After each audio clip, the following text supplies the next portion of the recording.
హైదరాబాద్ లో కన్సల్టేషన్ మరియు 3,500 రూపాయల colour Doppler test Avis hospitals లో ఉచితంగా పొందండి. Welcome to Suman TV. నేను మీ సుమన్ టీవీ. నాకు కోల్కతా ఇన్సిడెంట్కి సంబంధించినటువంటి వాటిల్లో ఈరోజు చీఫ్ జస్టిస్ మాట్లాడినటువంటి మాటలు కానివ్వండి, లేదు అని అంటే ఈరోజు దీనికి సంబంధించినటువంటి వాటిలో ఉన్న అప్డేట్స్ వరకు కనుక మనం చూసుకుంటే ఏం జరిగింది ఏంటి అనేటువంటి దాని మీద ఈరోజు మనతో పాటు హైకోర్టు అడ్వకేట్ రవీంద్రనాథ్ గారు ఉన్నారు. వారి మాటలు అడిగి తెలుసుకుందాం. Hello sir. హాయ్ అండి నాగరాజ్ గారు. సార్, చాలామంది ఎదురు చూస్తున్నటువంటి విషయం ఎప్పుడెప్పుడు త్వరితగతిన జస్టిస్ వస్తుందా అనేటువంటి దాని మీద. అయితే ఈరోజు అయితే కోర్టు ట్రయల్స్ జరగడం చూసాం. మనం చాలామందికి తెలియాల్సినటువంటి అవసరం ఉంది కాబట్టి అడుగుతూ ఉన్నాను, ఎందుకంటే మనల్ని ఫాలో అయ్యేటువంటి వాళ్ళు చాలామంది ఉన్నారు కాబట్టి. సో ఈ రోజు వరకు ఉన్నటువంటి అప్డేట్స్ ప్రకారం ఏం జరిగింది? నాగరాజ్ గారు, సుప్రీంకోర్టు సుమోటుగా ఏదైతే ఈ ఆర్జికర్ మెడికల్ కాలేజ్ సంబంధించి కేసుని తీసుకోవడం జరిగిందో అందులో ట్రయల్స్లో భాగంగా ఈరోజు జస్టిస్ వైవి చంద్రచూడ్ గారి ఆధ్వర్యంలో ఒక చిన్న డిస్కషన్ కూడా జరిగింది, కొంత విచారణ కూడా చేయడం జరిగింది. అయితే నేను ముందుగా చెప్పేది ఒక విషయాన్ని తెలుసుకోవాలి ఏంటంటే, మనం అనుకున్నంత ఫాస్ట్గా ఉండదండి కోర్టులో న్యాయాలు. అంటే మనకు అనిపిస్తుంది అతనే కనిపిస్తున్నాడు కదా దోషి, తొందరగా అతను తీసుకెళ్లి ఉరిశిక్ష వేసేస్తే బాగుంటుంది అనుకొని ఒక సామాన్యుడిగా మనం కూడా భావిస్తాం. కానీ లీగల్ ప్రొసీడింగ్స్ కొన్ని ఉంటాయి. ఆ లీగల్ ప్రొసీడింగ్స్ లేకుండా మనం తొందరగా త్వరితపాటు నిర్ణయం తీసుకోవడం అన్నది కుదరదు. ఎందుకంటే ప్రత్యేకించి ఈ కేసుకు సంబంధించిన విషయానికి వచ్చినట్టయితే మనం ఆల్రెడీ సిబిఐ వాళ్ళు ఒక సీల్డ్ కవర్లో ఒక రిపోర్ట్ సబ్మిట్ చేశారు మొన్న లాస్ట్ టైము విచారణలో. సో ఆ సీల్డ్ కవర్ని కంప్లీట్గా చదివే కార్యక్రమం ఉంటుంది. దాంట్లో ఏమైనా కొత్త డౌట్స్ వస్తే దాని గురించి కూడా న్యాయమూర్తులు అక్కడ లాయర్స్తో డిస్కషన్ చేస్తారు. చేసిన తర్వాత వాళ్ళకి ఇంకేమైనా కొత్త ఇన్ఫర్మేషన్ వస్తే దాని మీద కూడా ఒక క్లారిటీ తీసుకుంటారు. ఫైనల్ దీనిగా ఒక ఇన్ఫర్మేషన్ చెప్తారు. అయితే ఈ కేసుకు సంబంధించి నేను ఒక క్లియర్గా ఇన్ఫర్మేషన్ చెప్తాను. ఒకటి సుప్రీంకోర్టులో సుమోటో తీసుకొని ఒక కేసు సుప్రీంకోర్టులో ఉంది, మరొకటి సిబిఐ కోర్టు సెల్డా కోర్టులో ఒక న్యూస్ జరుగుతుంది. ఎట్ ద సేమ్ టైం హైకోర్టులో మరొక ఇష్యూ జరుగుతుంది. అంటే ఈ కేసు మీద సంబంధించి సిబిఐ కోర్టులో ఉంది, హైకోర్టులో ఉంది, అట్ ద సేమ్ టైం సుప్రీంకోర్టులో ఉంది. సుప్రీంకోర్టులో ఉన్నటువంటి విషయం ఎక్కడ ఉంది? అది కేవలం ఒక సుమోటోగా తీసుకున్నటువంటి టోటల్ ఓవరాల్ ఇష్యూ మీద జరుగుతున్నటువంటి కేసు సంబంధించి సుప్రీంకోర్టులో అవుతుంది. అట్ ద సేమ్ టైం హైకోర్టులోకి ఇష్యూ అవుతుంది. ఈయన సందీప్ ఘోష్ యొక్క ఆర్థిక అవకతవకలు అయితేనేమి, సంజయ్ రాయ్ చేసినటువంటి ఆ ఇన్సిడెంట్లో సంజయ్ రాయ్ పార్టిసిపేట్ చేశాడా లేదన్న విషయం మీద ఇక్కడ కూడా హైకోర్టులో కూడా ఇష్యూ అవుతుంది. At the same CBI court ఉంది, సెల్డా కోర్టులో కూడా ఇతను చేసిన ఆర్థిక అవకతవకలు కానీ ఇవన్నీ కూడా సిబిఐ వాళ్ళు ఇక్కడ కూడా సబ్మిట్ చేయాల్సి వస్తుంది. అంటే ఈ ఇష్యూ 3 కోర్టుల మీద నడుస్తుంది. సో 3 కోర్టులకు కూడా ఇన్ఫర్మేషన్ వాళ్ళు చేయాల్సిన సంబంధించి వస్తుంది. ఈరోజు సిబిఐ కోర్టులో కూడా ఇంటరాగేషన్ జరిగింది. ఎట్ ద సేమ్ టైం సుప్రీంకోర్టులో కూడా జరిగింది దీనికి సంబంధించి. సో మన వ్యూయర్స్కి తెలియాల్సిన విషయం అనమాట. సో ఇప్పుడు నేను మనం చెప్పినటువంటి డెత్ పెనాల్టీ అనేది బహుశా హైకోర్టు ఇచ్చే అవకాశం ఉంటుంది. సుప్రీంకోర్టు ఇస్తుందా, దీని మీద మళ్ళీ సుప్రీంకోర్టు డిస్కషన్స్ అవుతాయి అనేది లేటర్ విల్ డిస్కస్. బట్ నేను అనుకోవడం ఏంటంటే, నిన్న మనం మాట్లాడిన విషయం అంతా కూడా డెత్ పెనాల్టీ ఇష్యూ ఎక్కడ వచ్చింది, హైకోర్టులో డిస్కషన్ జరిగిందంటే సిబిఐ వాళ్ళు ఏదైతే రిపోర్ట్ సబ్మిట్ చేశారో దానికి సంబంధించి సందీప్ ఘోష్ పూర్తిగా ఆర్థిక అవకతవకలను పాల్పడమే కాదు, అతను కేవలం ఆర్థిక నేరారోపణలే కాదు, ఈ కేసుకు సంబంధించి కూడా కీలకంగా ఒక ప్రధాన నిందితుడిగా అభియోగించబడిన వ్యక్తిలో ఉన్న సాక్ష్యాధారాలు చూసి చెప్పడం జరిగింది. హైకోర్టు ఏదైతే చెప్పడం జరిగిందో ఈ కేసుకు సంబంధించి కొంత కన్ఫ్యూజ్గా ఉంది. సీల్డ్ కవర్ అంటే సిబిఐ వాళ్ళు సీల్డ్ కవర్ ఇక్కడ ఇచ్చారు, ఎట్ ద సేమ్ సుప్రీంకోర్టు కూడా హ్యాండ్ ఓవర్ చేశారు. సో రెండు దగ్గర కూడా సుప్రీంకోర్టు ప్రొసీడింగ్స్ అవుతున్నాయి. సుప్రీంకోర్టు అవుతుంది, హైకోర్టులో అవుతుంది, సెల్డా కోర్టులో కూడా అవుతుంది. ఇది ఫస్ట్ మీ యొక్క డౌట్ నేను క్లారిఫై చేసే ప్రయత్నం చేస్తున్నాను. సో ఈ రోజు ఏం జరిగింది, సుప్రీంకోర్టులో దీనికి సంబంధించి సుమోటోగా తీసుకునే కేసు సంబంధించి కొన్ని డిస్కషన్స్ అయితే చేయడం జరిగింది. ముఖ్యంగా దీనికి సంబంధించి ఈరోజు మొత్తం ఏదైతే ఈ చర్చలు జరిగాయో దాన్ని 4 పార్ట్స్గా డివైడ్ చేసే ప్రయత్నం చేస్తాను. మొట్టమొదటి పార్ట్ ఏంటంటే సిబిఐకి సుప్రీంకోర్టు ధర్మాసనానికి జరిగిన ఒక డిస్కషను. రెండవ డిస్కషను హైకోర్టు మన రాష్ట్ర ప్రభుత్వానికి at the same time chief justice వారికి రాష్ట్ర ప్రభుత్వానికి జరిగిన డిస్కషన్ ఒక పార్ట్గా చెప్పొచ్చు. మూడవది నిరసనకారులకి వాళ్ళకి సంబంధించిన డిస్కషను, సుప్రీంకోర్టు ఏం మాట్లాడింది. సో మూడు పాయింట్స్ అయినాయి.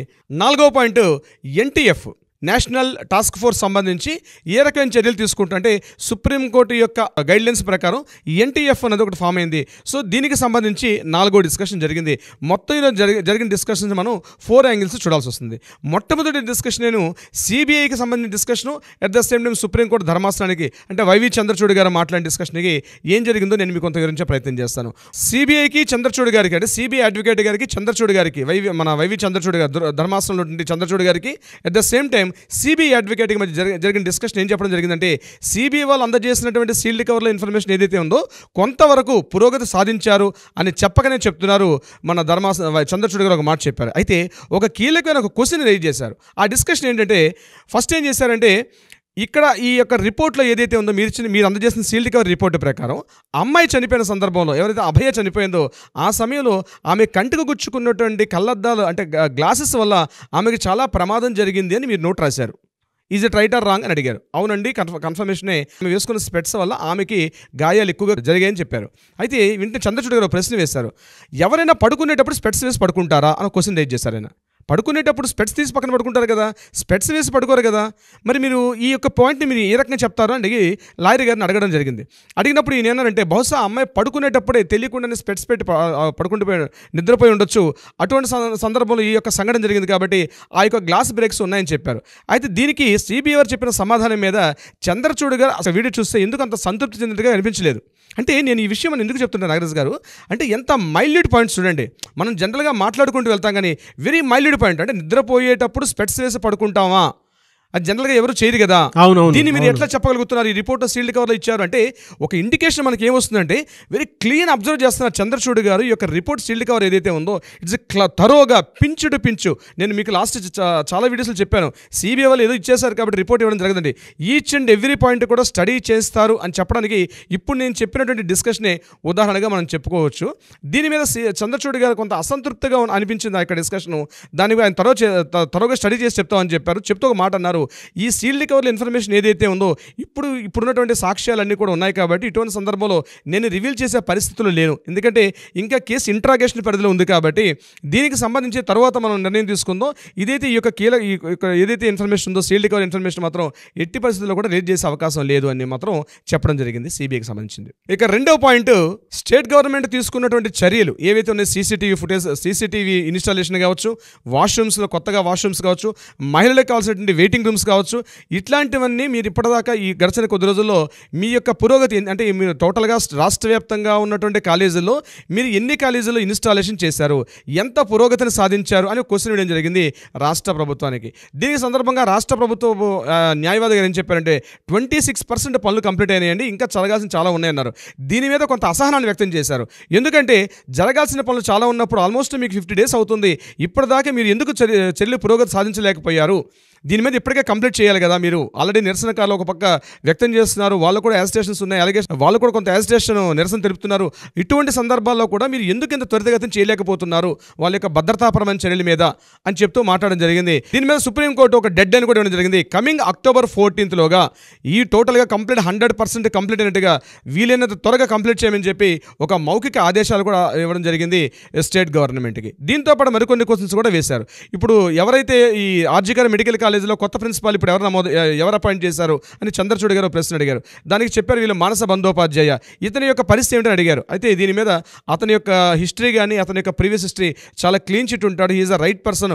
ముఖ్యంగా ఇటువంటి కేసు సంబంధించిన సమయంలో ఆర్జికర్ మెడికల్ కాలేజీలో మానస బందోపాధ్యాయ ఉండడం చాలా కరెక్ట్ అని చెప్తూ అట్ ద సేమ్ టైం అంటే డిప్యూటీ సూపరింటెండెంట్ ఎవరు ఉన్నారని అడిగారు ఇమీడియట్గా. దానికి సప్తర్షి చటర్జీ అనే పర్సన్ ఉన్నారండి, he is also very clean chit అని చెప్పడం జరిగింది రాష్ట్ర ప్రభుత్వం తరపున. మరొక విశేషం కూడా జరిగింది, తలా పోలీస్ స్టేషన్లో ఉన్నటువంటి అభిజిత్ మండల్ని ఆల్రెడీ అతన్ని చేశారు కాబట్టి ఇప్పుడు కొత్తగా ఎవరు నియమించారు, అతను చేస్తున్నటువంటి వర్క్స్ ఏంటని చెప్పి అడగడం జరిగింది. దీనికి వాళ్ళు చెప్తూ కొత్తగా ఒక పర్సన్ని ముఖ్యంగా మలయ్ కుమార్ దత్తని ఇమీడియట్గా అభిజిత్ మండల్ గారి ప్లేస్లో అపాయింట్ చేశామని చెప్పి నిన్న సిపి గారు కూడా ఈరోజు ఈ డిస్కషన్స్ ఉన్నాయనే ఉద్దేశంతో నిన్న కమిషనర్ ఆఫ్ పోలీస్గా అపాయింట్ అయినటువంటి ఈ వర్మ గారు కూడా ఇమీడియట్గా నిన్న కంప్లీట్గా ఆర్జికర్ హాస్పిటల్ని నిన్న పూర్తిగా స్టడీ చేశారు.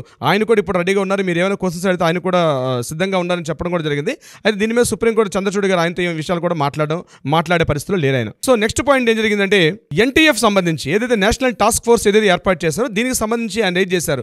ఇప్పటివరకు ఎంత పురోగతి సాధించారు, మీ యొక్క అప్డేట్స్ ఏంటని చెప్పి నేషనల్ టాస్క్ ఫోర్స్ సంబంధించిన ఒక అడ్వకేట్ గురించి మాట్లాడడం జరిగింది. ఆయన ఏం చేశారంటే, దీని గురించి మేము ఆల్రెడీ డిస్కషన్స్ ఇప్పటికీ ఒక 3 మీటింగ్స్ పెట్టాం.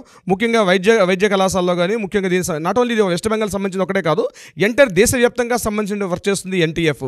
దాంట్లో కూడా మనం లాస్ట్ టైం మాట్లాడాం, 10 మంది ఆ యొక్క బృందంలో కూడా మన రాష్ట్రానికి సంబంధించిన గ్యాస్ట్రోఎంట్రాలజిస్ట్ జి నాగేశ్వర రెడ్డి గారు కూడా అందులో ఒక కీలక సభ్యుడిగా ఉన్నారని చెప్పి, at the same time AIIMS హాస్పిటల్లో పనిచేస్తున్న డైరెక్టర్ గారండి ఎం శ్రీనివాస్ గారంటే ఇద్దరు తెలుగు వ్యక్తులు కూడా ఉన్నారని మనం ఒక వీడియోలో కూడా చెప్పడం జరిగింది.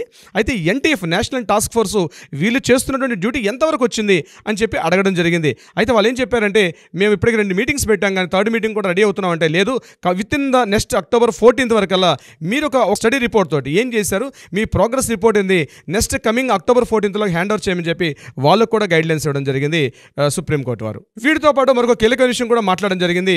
ముఖ్యంగా మృతురాలి యొక్క బంధువులకు సంబంధించి మృతురాలి యొక్క పేరెంట్స్ ఒక రిక్వెస్ట్ పెట్టుకున్నారు. మా అమ్మాయికి సంబంధించిన విషయాలన్నీ కూడా వికీపీడియాలో ఉండకూడదు, కానీ ఎక్కడ కూడా గూగుల్లో సెర్చ్ ఇంజిన్లో ఎక్కడ కూడా లభించకుండా ఉండే ఏర్పాటు చేయమని చెప్పి లాస్ట్ విచారణలు అడిగారు. కానీ ఈ రోజు కూడా ఇప్పటికీ వికీపీడియాలో ఇంకా కొన్ని చోట్ల కనిపిస్తుందని, అదేవిధంగా కొన్ని సామాజిక మాధ్యమాలు సోషల్ మీడియాలో కూడా వీటి గురించి ఇన్ఫర్మేషన్ ఉందని విషయం మీద సుప్రీంకోర్టు చాలా తీవ్ర స్థాయిలో ధ్వజమెత్తింది. ఇప్పటికేమైనా లాస్ట్ టైం గైడ్లైన్స్ ఇచ్చినప్పుడు కూడా రాష్ట్ర ప్రభుత్వం చర్యలు ఎందుకు తీసుకోవడం లేదు?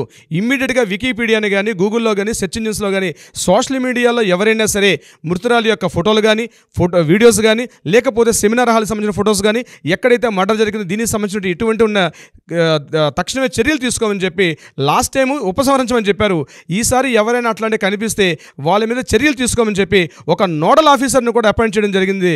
దీనికి సంబంధించి రాష్ట్ర ప్రభుత్వానికి ఒక సూచన చేశారు మన సుప్రీంకోర్టు వారు. ఇక 4th పాయింట్ నాగరాజ్ గారు, నిరసనకారులు ఎవరైతే గడిచిన కొద్ది రోజులుగా కొంత నిరసన తెలుపుతున్నారు, రాష్ట్ర ప్రభుత్వం మాకు మేము అడిగినటువంటి 5 డిమాండ్లో 4 డిమాండ్లు మాట్లాడారు. కానీ ముఖ్యంగా మాకు సంబంధించినటువంటి భద్రతాపరమైన చర్యలు, మాకు రక్షణపరమైన చర్యల్లో ఇప్పటికీ కూడా రాష్ట్ర ప్రభుత్వం సరైన పురోగతి సాధించలేదు అన్న విషయం మీద మాట్లాడుతూ రీసెంట్గా ఒక సాగర్ దత్తా హాస్పిటల్లో జరిగిన సంఘటన ఉదహరిస్తూ అక్కడ డాక్టర్స్ కొంతమంది గాయపడ్డారు. అక్కడ ఏదైనా ఒక అంటే ఆ సాగర్ దత్తా హాస్పిటల్ ఏం జరిగిందో మనం ఒక విషయాన్ని మాట్లాడాము. మనం ఆ హాస్పిటల్లో ఒక వ్యక్తి చనిపోయారు. వారికి సంబంధించినటువంటి బంధువులు కొంతమంది హాస్పిటల్ మీద అటాక్ చేసి అక్కడ డ్యూటీలో ఉన్నటువంటి డాక్టర్స్ మీద, నర్సింగ్ సిబ్బంది మీద చాలా గట్టిగా కొట్టేటట్టుగా గాయాలు పాలైనట్టుగా కూడా తెలిసింది. సిఎస్ఎఫ్ బృందాలు వచ్చి విడిపించేదాకా తీవ్ర స్థాయికి వెళ్ళిందనమాట. అంటే ఒకవైపు నిరసనకారులు చెప్తున్నారు, మేము డ్యూటీస్ చెయ్యాలి అంటే, మా విధులు మేము సక్రమంగా నిర్వర్తించాలంటే మాకు ఒక సెక్యూరిటీ వ్యవస్థ మీరు ఏర్పరచాలి, ఒక కమిటీని ఏర్పరచాలి, ఏదో ఏర్పాటు చేసామని చెప్పి పేపర్గా రాసి సరిపోవట్లేదు, మీరు ఆ రకమైన భద్రతాపరమైన చర్యలు తీసుకోవాలని చెప్పినప్పుడు కూడా ఇప్పటివరకు కూడా అటువంటి చర్యలు తీసుకునే ప్రయత్నం లేరు. దీన్ని సుప్రీంకోర్టు వాళ్ళకి నివేదించారనమాట. దీనికి సంబంధించి ఒక గైడ్లైన్స్ ఇవ్వమని చెప్పి, సో ఇమీడియట్గా దీన్ని అర్థం చేసుకోవడానికి సుప్రీంకోర్టు వారు కూడా ఇమీడియట్గా స్టేట్ గవర్నమెంట్ చెప్పారు మమతా బెనర్జీ వారి ప్రభుత్వానికి. ఇమ్మీడియట్గా గడిచిన వాళ్ళు 42 రోజుల పాటు వాళ్ళు ఏకదాటిగా నిరసన చేశారు, శాంతియుతంగా చేశారు. కాబట్టి ఇమ్మీడియట్గా నెక్స్ట్ October 14th వీళ్ళు అడిగారు, మాకు టైం కావాలి. October 30th టైం అడిగితే October 30th టైం ఇచ్చేది లేదు. బిఫోర్ 14th October 14th లోగా దీనికి సంబంధించినటువంటి ఒక కమిటీని వేయడం కానీ, లేకపోతే మీరు ఏం తీసుకుంటున్నారో నెక్స్ట్ హీరింగ్స్ వచ్చేసరికల్లా కంప్లీట్గా ఇవ్వమని చెప్పడం కూడా జరిగింది. సో ఇది కూడా ఒక విజయంగా చెప్పుకోవచ్చు. సో మొత్తం డిస్కషన్ మనం 4 పారామీటర్స్లో ఆలోచించినప్పుడు ఇవి ప్రధానంగా జరిగిన డిస్కషన్స్ అయితే ఇవి జరిగాయి. నెక్స్ట్ మళ్ళీ హీరింగ్స్ October 15th ఏర్పాటు చేస్తామని చెప్పారు. ఇది సుప్రీంకోర్టులో జరిగినటువంటి ట్రయల్స్ వరకు మాత్రమే. అయితే ఈరోజు ఇదే సమయంలో మరొకటి కూడా జరిగింది. హైకోర్టులో కూడా ఇక్కడ డిస్కషన్స్ కూడా జరిగినాయి. ముఖ్యంగా దీని మీద సందీప్ ఘోష్ చేసినటువంటి ఆర్థిక అవకతవకలకు సంబంధించి అభిజిత్ మండల్ సంబంధించింది కూడా జరిగింది. అయితే ఒక విషయం చెప్పింది హైకోర్టు. ఏం చెప్పారంటే, ఈ యొక్క విచారణ పరిధిలో ఉన్నటువంటి సందర్భంలో ఎవరెవరైతే విచారణ ఎదుర్కొంటున్నారో వీళ్ళందరినీ కూడా ఇమ్మీడియట్గా సస్పెండ్ చేయండి అని రాష్ట్ర ప్రభుత్వానికి ఉత్తర్వులు ఇవ్వడం జరిగింది.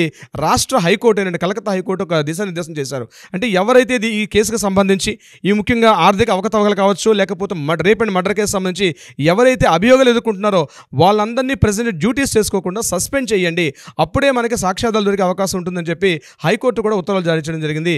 దీనికి సంబంధించి నాగరాజ్ గారు వెరీ డీటెయిలింగ్ నాలెడ్జ్ అండి, నో డౌట్.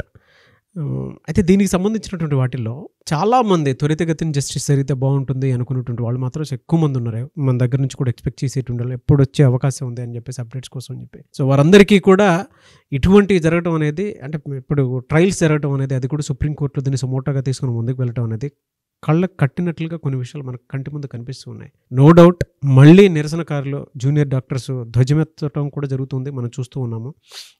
రేపటి నుంచి ఏ విధంగా ఉంటుంది అనేటువంటి దాని మీద కూడా రకరకాల మధ్యాహ్నం ఈరోజు 2 o'clockకి రాష్ట్ర మంత్రివర్గం ముఖ్యమంత్రి మమతా బెనర్జీ గారి సారథ్యంలో ఒక అత్యవసర సమావేశాన్ని కూడా ఏర్పాటు చేయడం జరిగింది. ఓ పక్క సుప్రీంకోర్టు ట్రయల్స్ అవుతుండగానే వాళ్ళకి అందిన గైడ్లైన్స్ ప్రకారం హుటాహుటిన అత్యవసర సమావేశం క్యాబినెట్ మీటింగ్ కూడా ఏర్పాటు చేసి మాట్లాడడం జరిగింది. మరి ఆ క్యాబినెట్ మీటింగ్లో ఏం మాట్లాడింది నెక్స్ట్ వీడియోలో మనం డిస్కస్ చేద్దాం నాగరాజ్ గారు. ఏదేమైనా sir, we demand justice, we want justice. Thank you so much Ravindranath గారు. Thank you so much Nagaraj గారు. సుమన్ టీవీలో మీ పర్సనల్ అండ్ బిజినెస్ ప్రమోషన్స్ కోసం కింది నెంబర్కి కాంటాక్ట్ చేయండి.